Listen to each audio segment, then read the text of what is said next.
What's up, guys, and welcome back to another episode in my Football Manager series. This is episode number 52. And today we're returning with a brand new season as our 7th year at Career Mode gets underway with Europa League football returning to East Anglia. Today you're going to see what went on in pre-season, the first game of the campaign at home to Bournemouth, and of course, one of the most dramatic transfer windows of the series so far. Let's get to the transfer special first. And all I ask is that you guys keep an open mind with the incomings and the outgoings, and I'll explain the thought process behind the big deals as we go on. And of course, we'll start with the outgoings, and as you can see, there's already one major one, which you're like, talk about that one first. And I'm like, no, let me discuss the loan deal of Ben Thompson first. But you can see backup goalkeeper was left on a free. We loaned out a couple of players, including a right back we signed last season to Werder Bremen for a year, so we'll keep an eye on him. Ben Thompson, by the way, last year, I totally forgot to mention this all throughout last year. Some of you guys did say in the comments, where is Ben Thompson? Last year he was loaned out to Anderlecht in Belgium, and this time he's gone out on loan to Stade Reims. Just because, as you know, we've got like 50,000 midfielders here, and he's not really good enough to be part of our Premier League squads no more. And as you can see, the two major sales in this window were as follows. Kalidou Koulibaly, the 34-year-old now, going to Al Sadd. I think it was 3.4 mil. I think it was 3.6 mil. It could rise to 4.5 mil, but that's unlikely as you'll need to play 50 league games out there.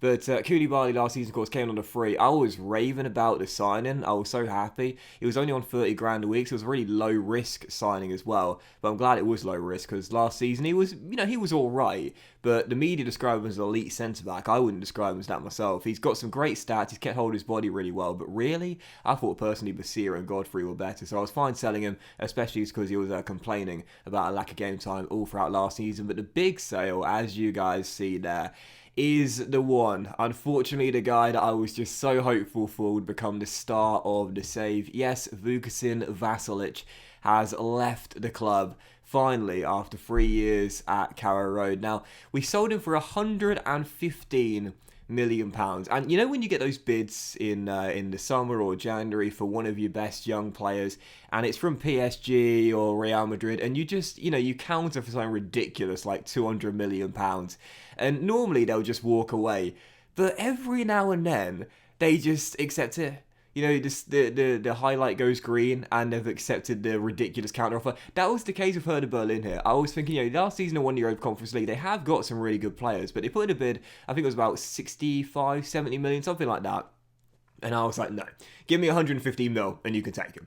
And I was just doing that as a bit of a joke. And then they just said, yeah, yeah, we'll give you 115 mil. It was 80 million up front, 30 mil in installments, no clauses or anything like that. But to make over £100 million in profit for the guy, I have to say I'm buzzing because we signed him 3 years ago, 14.5 mil from Red Star Belgrade. First season, as you can see, it was mainly an impact sub, but he did so well in those limited minutes. 9 goals in 30 games, that's almost 1 in 3, coming off the bench in the vast majority, plus a couple of assists and a couple of man of the match awards as well. So in the following season, I gave him some more game time, but he really, really struggled. And last season, as you can see, same problems really. Started just over half his games in the Premier League, but he just didn't really seem to want it. He only got the 1 Premier League goal all season long. That was right at the end of the campaign, albeit a big one.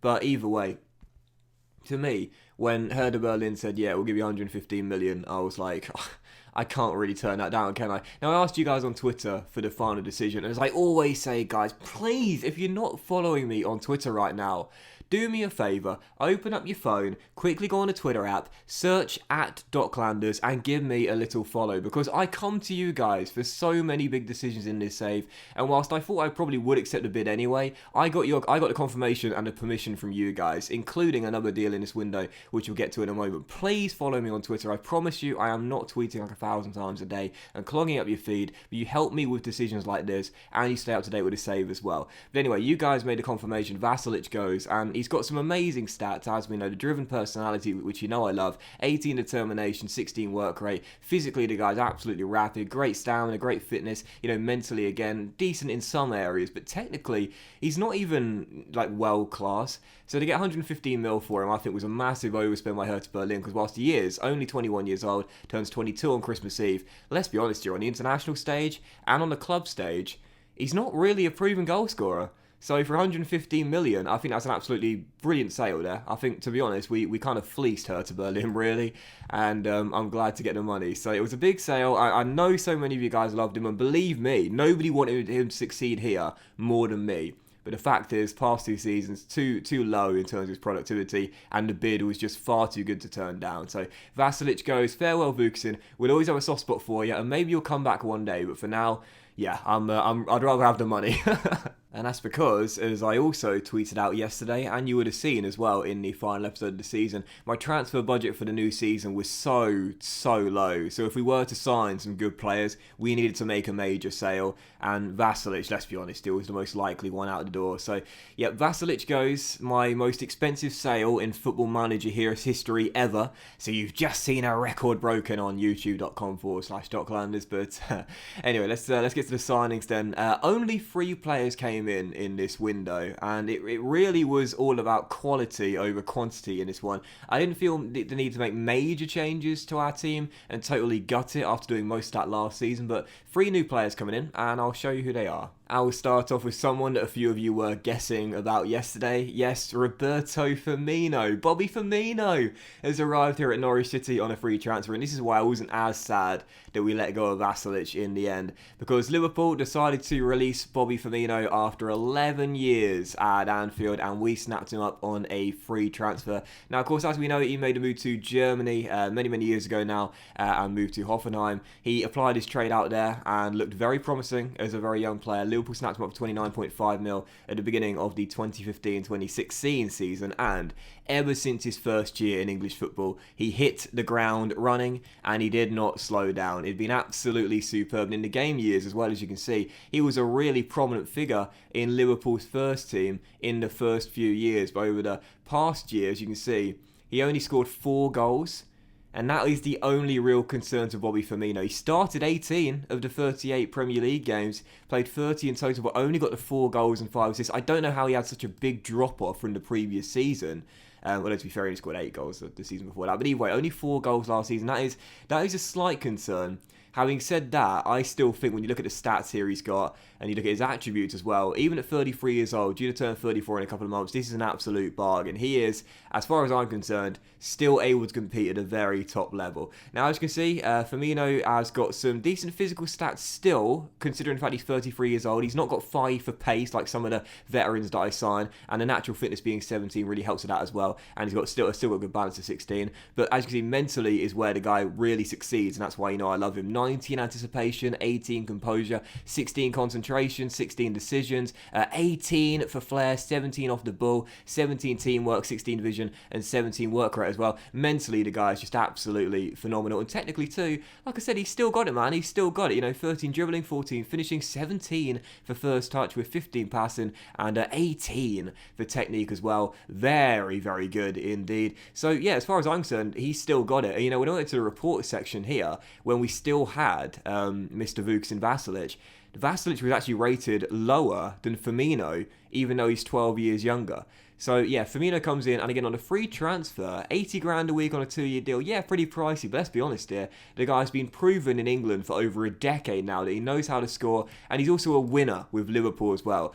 Super Cup, Europa League, FA Cup, Champions League, Premier League, EFL Cup, Club World Cup. I mean, what more do you want, right? This guy's won a lot, it seems, and I'm hopeful he'll help us get our first trophies at Norwich as well. So Firmino in, and on a free transfer, I couldn't say no, especially with those mental stats. So second signing, and just like Firmino, I'm really happy with the finances involved in this deal. Yep, we signed a new centre-back to replace Kalidou Koulibaly. I believe it was my first signing of the free in the window, and I am really happy about this guy coming in. It is Strahinja Pavlovic, I think. Probably not. But either way, Pavlovic, a Serbian centre-half who was signed from us from Monaco for just £29 million, and I think that is an absolute steal. Now, as you can see in French football, since he's joined Monaco, he's been putting in great shifts ever since the first season there, and particularly in the last 2 seasons, he really elevated his game as well, averaging a 7.09 last season, a 7.24 the year before that, and a 7.13 3 years ago as well. But as you can see, 4 man of the matches last year as well. He clearly does look like a really, really established and comfortable centre-back. And when you look at his stats, you can see exactly why. He's described as a powerful centre-back. And doesn't he just look like an old school centre-half? Doesn't he just look like the sort of guy that you just know he's got confidence and you just wouldn't want to meet him down a dark alley at 2 in the morning? He just looks so tough, really old school, hard as nails type of character. And again, the media seem to think so, and so do I. Now, physically, as you can see, he's got some great stats here. He's 6'4", so he's really, really tall, only an inch shorter than Benkovic was a couple of years ago. And physically as well, he's got a little bit of pace, 14 acceleration, 13 pace, 14 agility, and 15 balance too, but the other stats here are great. 16 jumping, so at 6'4", he shouldn't lose any aerial duels. And I best believe that I'm hoping that will be the case considering how bad we are at defending crosses. But also 16 for natural fitness and stamina, so he should be able to handle playing in midweek as well. With 16 strength too, I think that's really, really good there. Well-balanced physical stats. Hopefully we'll get the strength up a little bit as the season goes on. Mentally, really, really solid. 14 aggression, 17 anticipation, very crucial. 16 bravery, 14 composure, not the best, but it could be worse, that's for sure. 15 concentration, 14 decisions, and 15 determination, 12 teamwork, 14 work rate with 16 positioning. I love that stat. Really, really good. And also technically as well, the magic quad, 16 heading, 15 marking, tackling 14, yes, 1 point lower than the 15 I like, but either way, he's got it all apart from being 1 shy in tackling. And we're playing out from the back too, 13 vision, 13 first touch, 13 passing, so he's pretty good at that as well. So Pavlovic in, it's 75 grand a week on a 5-year deal, but again, he's been doing really well for Monaco right now in Ligue 1,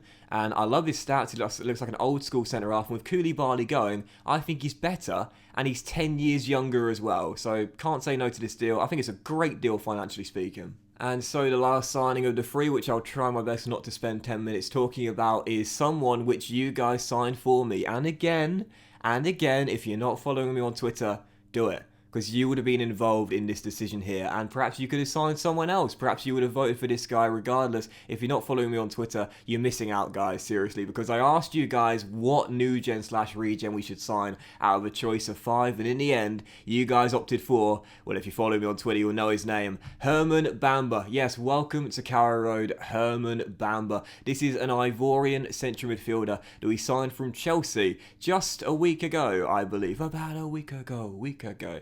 Oh God, I'm so sorry. But yeah, Bamba is in, and I have to say, I think out of the 5 choices that were there, I never like to influence any kind of poll decision making whatsoever. But I'll be honest here, this is the guy I wanted you guys to sign for me, and you did, so I'm really happy about it. Yes, Bamba is in, and I know what you're going to be saying, guys. Oh my God, are you serious? You've got about 20 central midfielders, and your subs have just signed another one. Well, yes, but let me explain here. Out of the other deals that were available, this one represented the best value for money, and I think he's got the highest ceiling out of the 5 as well. Now, Bamba is an Ivorian central midfielder who, again, we signed from Chelsea with 71 mil. That's 6 mil over his current market valuation right now. And whilst the past 3 seasons he's been at Chelsea, he hasn't really done much of note. He did have one loan spell out in Sweden from Malmo where he played well, but that's the Swedish league. He began his career at Zenit St. Petersburg. You might be sitting there thinking 71 mil for a player has not really done much. Well, you might be right in thinking that there's a lot of concern around this deal, but he's only 21 years old. He won't turn 22 until next year. When you look at the guy's stats, I think all he's really missing is TLC, because at Chelsea, he wasn't a starter. He wasn't a starter at Stamford Bridge. He rarely played at Chelsea. He rarely got given the game time, and when he did, it was coming off the bench. But here at Norwich City, he'll be given the TLC, and he'll be in our first team on a very regular basis. So that's why I think he's going to thrive here, because he'll get the game time to show exactly how good he is. Now, as you can see, physically, he's pretty decent for a central midfielder's sake. The key stats on a CM for me are always fitness and stamina. 17 natural fitness, gotta love that, and 14 stamina, not the worst either. Relatively quick, 14 acceleration with 15 pace as well, and 16 agility. Very nice to manoeuvre when moving forward. So pretty decent physically here, although he is quite small with low jumping reach as well, so I don't expect him to win any headers, so I'm not going to have him back in the box when we're defending set pieces. But mentally, this guy, just 21 years old, has got some fantastic stats, and I must say I'm very excited. 17 anticipation, 16 composure, 15 decision makings can be really crucial on a central base player, with 17 determination, 19 for flair. Every now and then you need someone that's a bit of a cocky little shit, it's got the flair for the unexpected. Bamba's got 19. I can't wait wait to watch him do some amazing things this season. 16 off the ball as well, with only 12 for teamwork. I would like to see that increased, because that will need to go up if we are to get quite a few good assists this season. But 14 for vision as well is good when trying to spot a through ball or whatever. And as for his technical attributes here, 13 dribbling isn't the best, but again, at 21 years old, that should go up in time. But he's got 17 first touch, 14 long shots, 16 passing, and 18 technique as well. And throwing 16 corners and 17 free kicks, he's got good set pieces too. I have to say, this guy looks like a really exciting player in our team. And personally speaking, whilst the game does suggest we could possibly retrain him as a defensive midfielder, or he did say that somewhere, but I can't see where it is. There it is.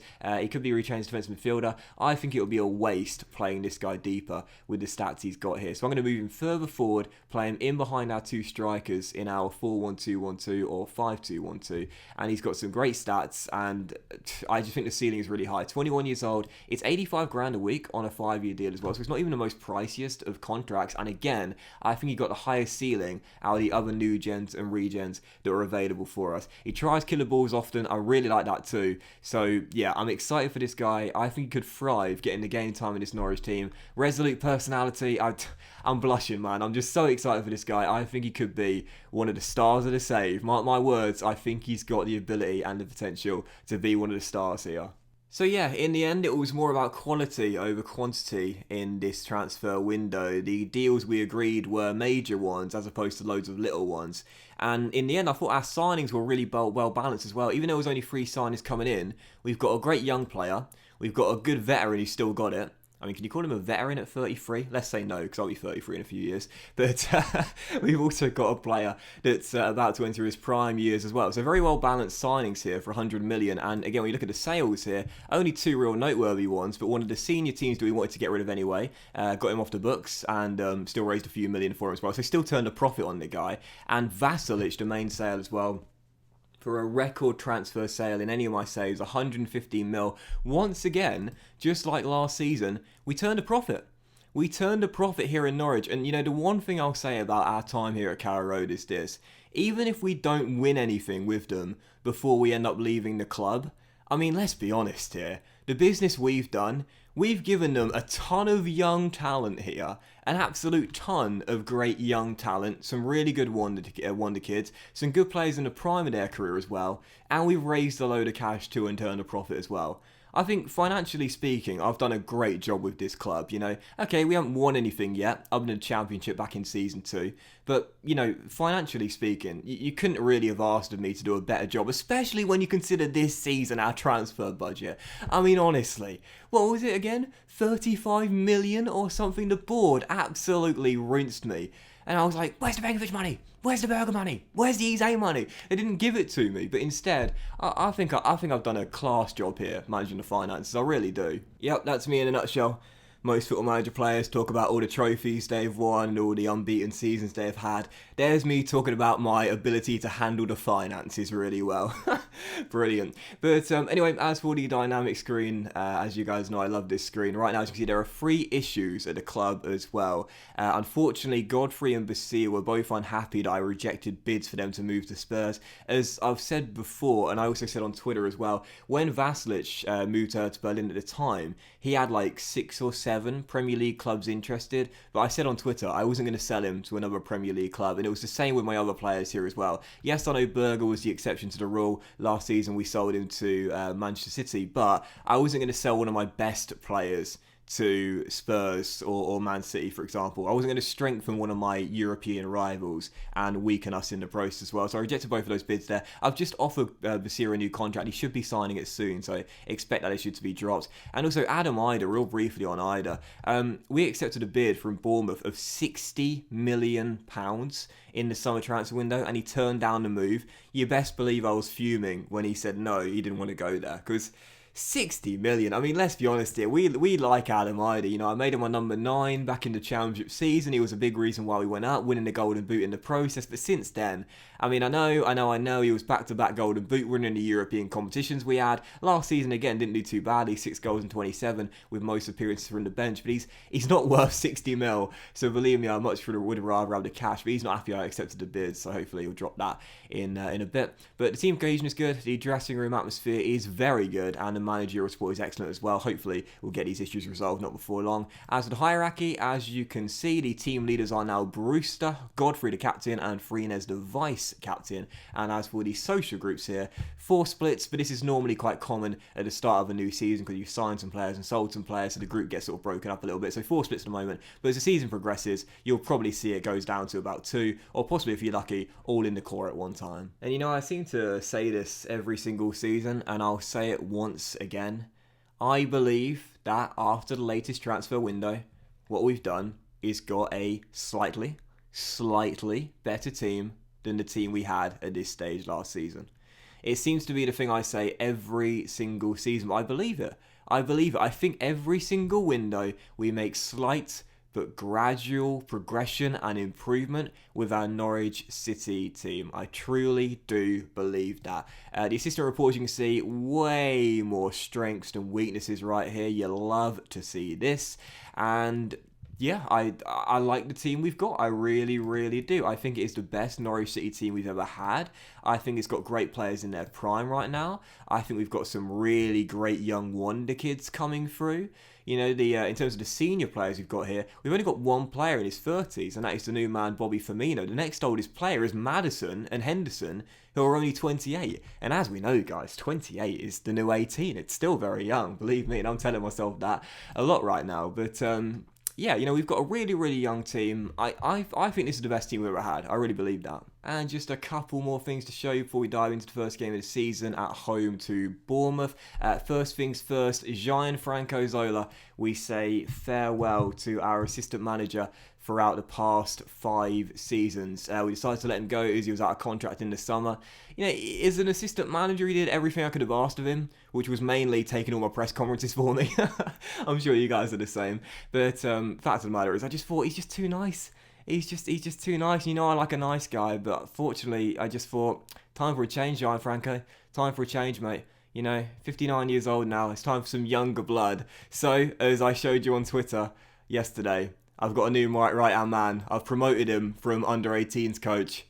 Oh, Gelson Fernandes. Yes, I had to do it, of course. I know his stats are fucking trash, but really it doesn't matter on an assistant manager too much. And yeah, Gelson is in, and ultimately I just needed someone I could trust, you know. As much as I like Zola, I thought at times he was just a bit too nice, really. Didn't tell things how they were. But Gelson Fernandes, we've loved him ever since we signed him back in season 1. I'll never forget the spell in season 2 where we were out of form, we were really struggling, we were losing touch and losing place in terms of an automatic promotion place, and he came in for a spell of like 5 games and scored 2 or 3 goals, including a screamer, got us back on track, led us to promotion. We made him captain. He went to Young Boys for a couple of years, but then we re-signed him back, and I tell you, when he retired I was sad, but I'm so glad to have him as back on my Backroom staff, and now my right hand man as well. I feel so much more confident now when I look over my shoulder. I've got Gelson standing next to me. So Fernandes, my new assistant manager. Yeah, absolutely love to see it.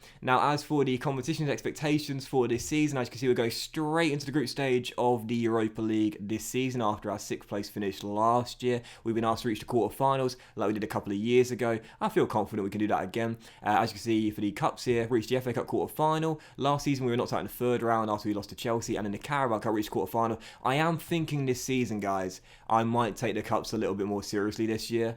Because obviously, we've got to win something, man. I mean, it's our 7th season now. The only thing we've won so far is the Championship. Yes, I know we've reached an FA Cup semi-final and Europa Conference League final as well, but really, I think we need to win something this year. So I will start to take the Cups a little bit more seriously. And as for the Premier League, once again, the board expectation, finish in the top half. Finish in the top half. That's all they're asking. So all they're asking, finish in the top half. If we can do that, then the board will be happy. And as I always say, this is the best thing about the Norwich board. They're realistic. They're not saying qualify for the Champions League with £5 million. No, they're realistic about it. They've not given me much money. They understand there are far better teams in the division than us. So they're just saying keep finishing in the top half and we'll be happy. And so, just before I show you the pre-season schedule as well, one final thing on yours truly. As you can see, I have signed a contract extension. I mean, obviously, because I'm still here, but I'll show you the details regardless.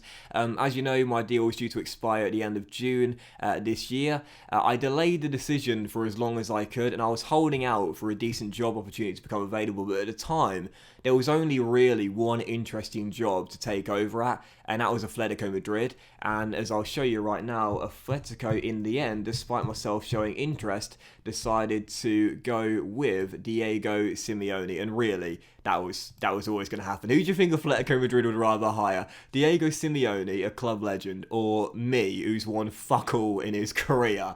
I mean, let's be honest, it was the obvious choice. So Simeone joined Atletico, and there was no other interesting job available. You know, Liverpool weren't going to hire me, and the only other one was PSG. And let's be honest here, why, it would just be utterly pointless. We go to PSG, we got a load of money, and we just win Ligue 1 every single season. It would be utterly pointless. So Norwich really was the best choice, the best realistic choice. So we stayed here at Norwich City, and again, after what happened last season, I'm actually really excited. I'm actually really, really excited because we've culled the team, we've gutted the side, and we've built a completely new team here with loads of young prospects as well. I'm really excited. I'm really, really looking forward to it. And on 78 grand a week as well, I'm getting paid, boy, I'm getting paid. But, what I'd do for that a year.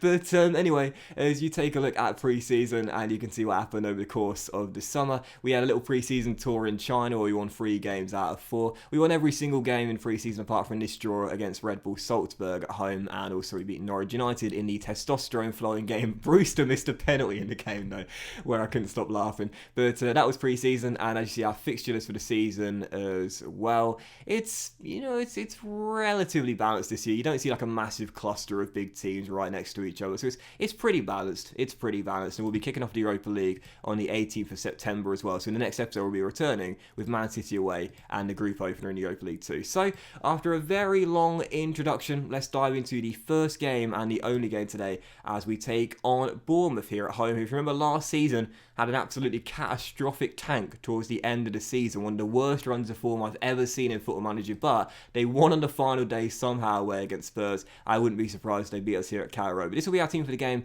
On the injury report right now, only Godfrey has gone down with a twisted ankle. That happened just yesterday, so sadly the skipper will miss out today. Henderson, by the way, is unregistered because he's about to leave on loan to Barcelona. I don't know what's taking him so long though. They put that bid in last week. I can't believe that he's even considering this. He'll either be a third choice goalkeeper here, or he can go to Spain playing for Barcelona for a year on 65 grand a week. No brainer, Dean. No brainer, honestly. But this is our team for the game. 4-1-2-1-2 custom vertical tiki-taka. You saw us change this system last year, and I like it. I like it a lot, and thus this will be our lineup. Zangrandi is going to take over as our starting goalkeeper this year because I think he deserves it, and the back four is going to be Sanabria, Basia, Pavlovic and Aarons. Midfield quad is Provenzano, Longstaff, Mount and Bamba playing further forward, making his debut alongside Pavlovic, and up top together with no Vlasic now, Abbey and Brewster. Surely Ian's not going to have as bad of a season as last year. Surely not. On the bench, Freenes, Akuaku, Warburton, Jones, Madison, Dembele, and Firmino as well. First game, it's Bournemouth at home. Let's get off to a winning start as Basia is going to take the armband today. Come on, you Canaries. Oh, Bamba's got to get a squad number. Can't give him 15, that's retired. 23, Vasilic's old number, 24. 5 is the only first team number available. Actually, I kind of like that. Bamba, 5. Bamba, number 5. Yeah, I quite like that, actually. Bamba, number 5. Bamba, number 5. Berger's old number. Go on, Bamba. When it comes down to squad numbers, I'm a little bit anal about them, I must admit. Bloody hell, Zangrandi. You aged about 50 years. But that is some serious 5 o'clock shadow there. But when it comes down to squad numbers, as many of you guys know, I can be quite anal about them at times. But I want them to either be interesting or appropriate. And yeah, I quite like 5 on Bamba, I must say. So anyway, first game of the season, and oh god, just so badly want to get off to a winning start, man, seriously. I think we won last season on the opening day, 3-0, I think it was. So I feel confident. But no Godfrey, no Freenes, so a different captain today. That can always have a little bit of an effect if they've never had any experience using it before. Sorry, using it, wearing it. But regardless, Chelsea 2-0 up on newly promoted Barnsley, who, by the way, for those that watch my in-depth look at the save, sold Moses Odja. Can you believe it? Free loan Moses gets them promoted, and then they sold him in the summer. Barnsley, what are you doing? Still first highlight comes to the Canaries. Aaron stepping in field. Wonderful run, and the shot goes well wide the post. He gets forward a lot more now, Max Aarons. I like to see it. Might switch to attacking in a moment and up the tempo as well. 29 minutes in. Don't want to make tactical changes just yet, but either way, we should be creating a few more opportunities with the team we've got out there as Brewster finds Sanabria, and Jonathan gets around Diego Dalot. Oh, and Ramsdale makes the save as well. I love Sanabria, man. Seriously, he is looking like a really great player. Oh, no, it's okay. We're dominating possession. You know, I like to see that. And we've had the only 2 highlights of the game thus far. But Abby on a 6.6, Brewster on a 6.7. Goals last season, as you know, were the problem for us. And they might well be again. Defensively, again, can't ask for any more than this. We're solid out there, but unfortunately, we're just not scoring enough. Right, let's bring on Firmino for Abby. He's more suited to deep line forward than Brewster would be. Bamba's on a 6.5 on his debut. Come on, mate. Seriously. Let's bring on. I'll tell you what. I don't think we need a border midfielder today. We're doing okay out there. Let's go box to box and advanced playmaker. And what we'll do is we will put Mount as our box to box, and we will play James Maddison as our advanced playmaker as well. 23 minutes to go, still time, but need a goal. It's Bournemouth to have a chance instead here, as Jamal Lewis, back at his old ground, is involved in the build-up and has space to cross here. And you know we can't defend the crosses. We did that time with Pavlovic. We'll drop to Cook, who shoots, and oh my word, we're a goal down. Lewis Cook makes it 1-0. We defend the cross, but don't defend the shot. We trail. Pavlovic heads clear well, but Lewis Cook takes a touch, and there's nothing Zangrandi can do about that, to be fair. That is an absolutely glorious strike, and the Cherries have the lead. 1-0 down. I really, really, really want Rhian Brewster to go now. I was waiting for a bid all summer. One never came in. And this is how we start the season. The year where we've got a totally new team to play with. 1-0 home defeat to Bournemouth. Bamba ended up on a 6.7 in the end, but did nothing of note. Gelson, I don't know what to do, mate. I don't know what to do. And as Dean finally agrees to leave, after he saw that, he was in the stands, he thought, fuck this, I'm out of here, man. Oh, God. Do you know what? It's one game. It's one game. It shouldn't have happened, but already in a season where I've said we need to win something, I'd love to see us break into the top 4. We've already had a defeat at home to bloody Bournemouth. Fucking hell. Fucking hell. Same old problems for Norwich. Just don't score enough goals. And there's still time in this transfer window for some bids to come in. Can somebody please take Rhian Brewster? Give me 40 mil and let me sign someone different. He's lost it. He has utterly lost it, I think. He'll never be the same striker than he was in those 2 golden years. Last year, 9 in 28 isn't terrible, but let's be honest here. It's not good enough. Brewster, mate, I think your time is up. Because you are not the same striker. We've got to pick this up, man. I mean, already 1 game in and I'm sitting here saying we've got to pick this up. Bloody hell. But that was today's episode of the Football Manager series, guys. So big thank you for watching. I hope you have enjoyed it. Is it time for a new tactical system already? And I will see you for the next episode very soon, where we return with Man City away. If we don't win these 3 games here, I was targeting 4 wins from 4. If we don't bounce back with 3 straight wins, bloody hell. We'll return with Man City away at the Etihad Stadium. Massive game there in the race for European qualification already. And we'll have the opening game of the Europa League group stage as well. Have a great day, guys. Much love to you all. Hopefully you enjoyed the season opener. And I will see you for the next episode where, fingers crossed, touch wood, we'll pick our form up very soon.